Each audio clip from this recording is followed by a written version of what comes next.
vitamin B12 deficiency. Ano warning signs? Ito, hindi nyo pa na alam to siguro. May mga tao kulang sa vitamin B12. So, pag kulang ka nito, merong mga siyam na sintomas.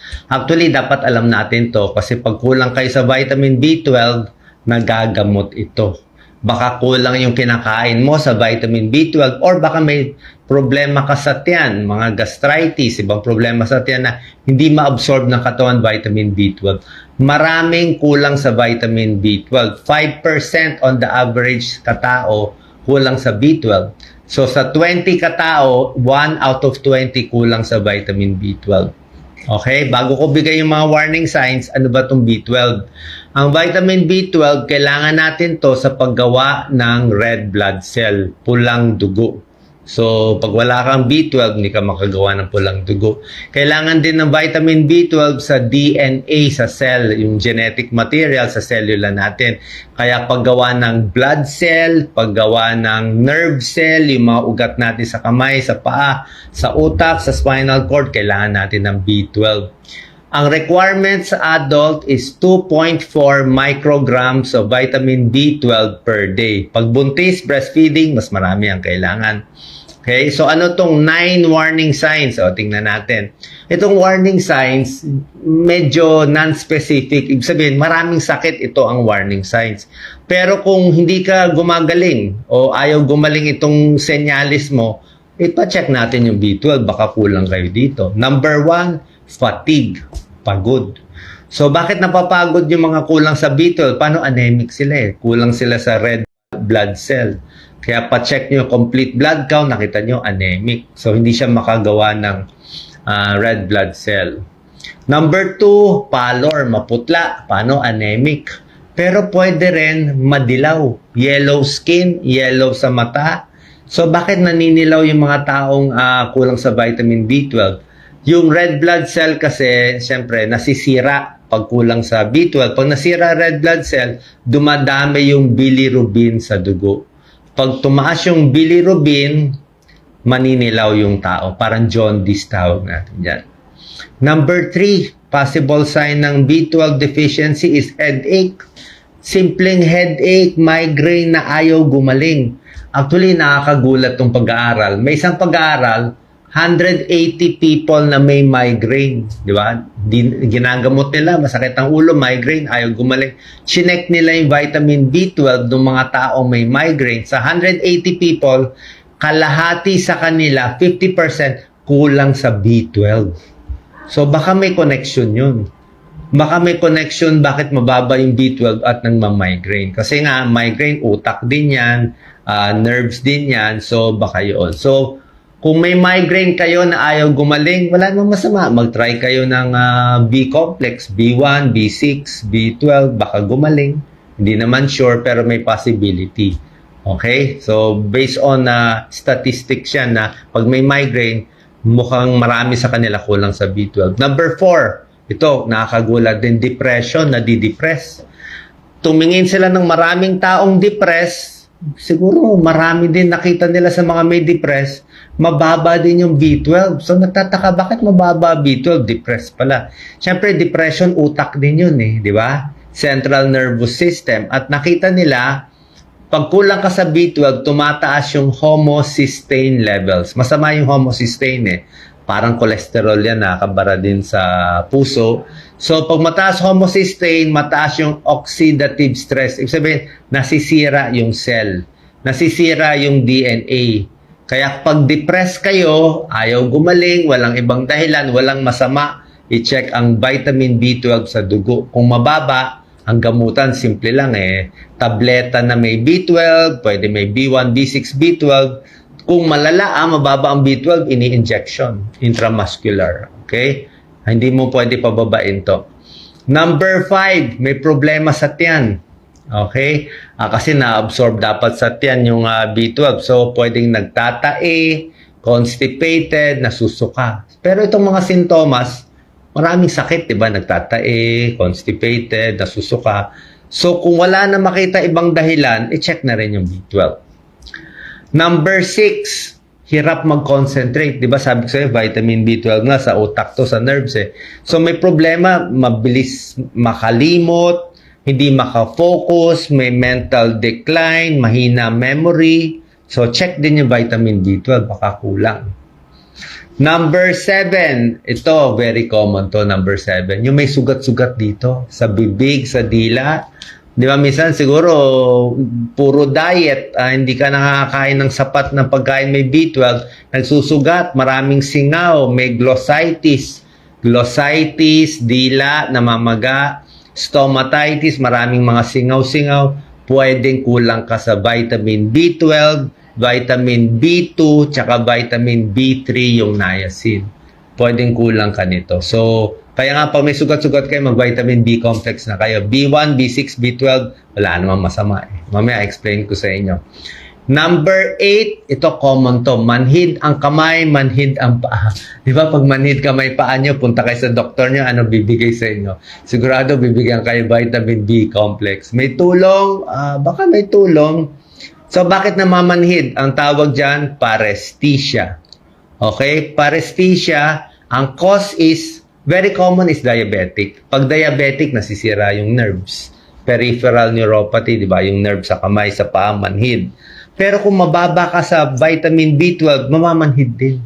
So, kung di ka naman diabetic, pwedeng tumatanda, elderly, mamanhid. Pero baka mababa din B12, pwede rin yan. So, pwede rin ang vitamin B complex. And number 9, warning sign, medyo sari-saring sintomas, not so common, pero pwede rin B12 deficiency. Muscle cramps, lagi pinupulikat ang binti. Ataxia, unstable ang balance. Erectile dysfunction, mga lalaki, mahina na sa sex, impotent. Vision problems, malabo na yung mata. O, pwede rin yan B12. Risk factors. Sino sa nakikinig sa atin ang malaki ang tsansa na may B12 deficiency? Ito yung mga mas high risk. Number 1, senior. 60 years old and above, mas mataas ang chance. Parang 6% to 10% kulang sa B12. Siguro yung tiyan nila hindi na gano'ng maka-absorb eh. Yung diet, mga pagkain na kulang sa B12. Ano bang pagkain may B12? Ito na. Ang pagkain mataas sa B12, yung mga protina, isda, manok, baboy, baka. Isda, manok, baboy, baka, itlog, egg products, gatas, milk products, ice cream, fortified foods. Pag kulang ka sa ganito, puro ka lang kanin, pwede ka mag-vitamin B12 deficiency. Yun ang problema. Isa pa yung vegetarian. Ako nag-vegetarian ako dati. Pero yung vegetarian ko noon, kumakain ako ng isda, kumakain ako ng itlog, ng gatas. So parang meat lang ang tinanggal ko. Pero merong vegetarian, very strict. Walang isda, may vegetarian na walang isda, walang gatas, walang itlog. Pwede sila magkulang ng B12. So, kailangan mag-supplement sila ng vitamin B12. Paano tinanggal nila lahat itong itong mga meat, tsaka chicken and fish sa diet eh. Isa pa, ito, kasalanan ng ibang kababayan natin, kaya mababa B12, mga lasenggo at lasenga, mga lakas uminom ng alak, di ba? Sobrang alak, hindi na kumakain, nasisira yung tiyan. So, pag nasira digestive system, hindi na ma-absorb yung vitamin B12. Okay, so yan ang mga common causes ba't bagsak ang B12, diet o alcoholic, super vegetarian. Isa rin, yung mga may gastritis. Gastritis, parang ulcer. Bumabagsak din minsan yung hydrochloric acid nila, hindi rin ma-absorb yung B12. Yung mga umiinom ng gamot sa ulcer, prone din bumagsak ang B12. Anong mga gamot sa ulcer? Alam nyo to, mga ranitidine, cimetidine, yung mga proton pump inhibitor, omeprazole, esomeprazole, mga Nexium. Pang matagalan mo inumin, pwede bumaba ang B12 mo. Kasi pinabawas niya yung acid eh. Sa tiyan, pag walang acid eh, hindi nakukuha yung B12 sa pagkain. Okay, so ito mga risk factors. Ang gamutan natin, oral, vitamin B12, o B1, B6, B12, pwede rin to, B complex, di mas simple, kompletuhin mo na. Tapos yung iba, ini-injection na ng B12 kung malala talaga. Tapos yung mga pagkain, red meat, fish, chicken, eggs, milk. Ang blood test ay complete blood count. Pa-check mo kung anemic ka.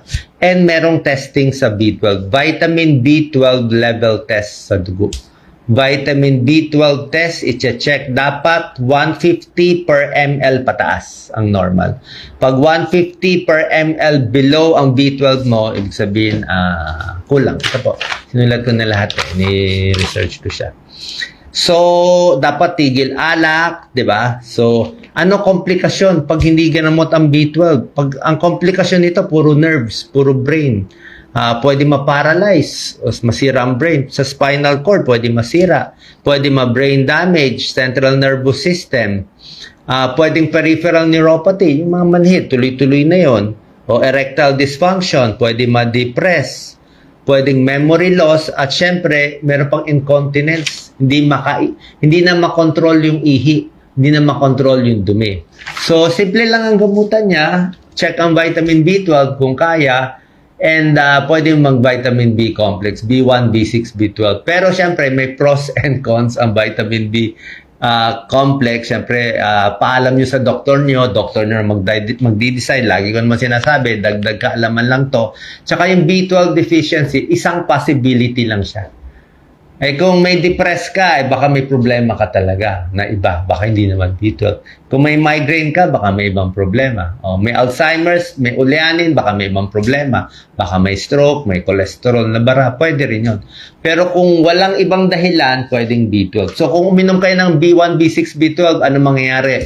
Ang B1, B6, B12, sasarap ang tulog mo. Okay? Very good. Anti-stress siya, bawas sa stress. Sarap tulog mo, mababawasan ka sa stress, gaganahan ka kumain, gugutumin ka. Pag B1, B6, B12, medyo mataba na, baka lumobo, lalong tumaba. So, pag tumataba na kayo dahil sumobra gana kain sa B1, B6, B12, tigil mo na konti. Okay, so sana po nakatulong tong tips natin. Bagong sakit, vitamin B12 deficiency. 5% ng tao, so 1 out of 20. Kung sa Pilipinas, baka 5 million people may ganitong sakit pero hindi pala nila alam. So sana nakatulong to.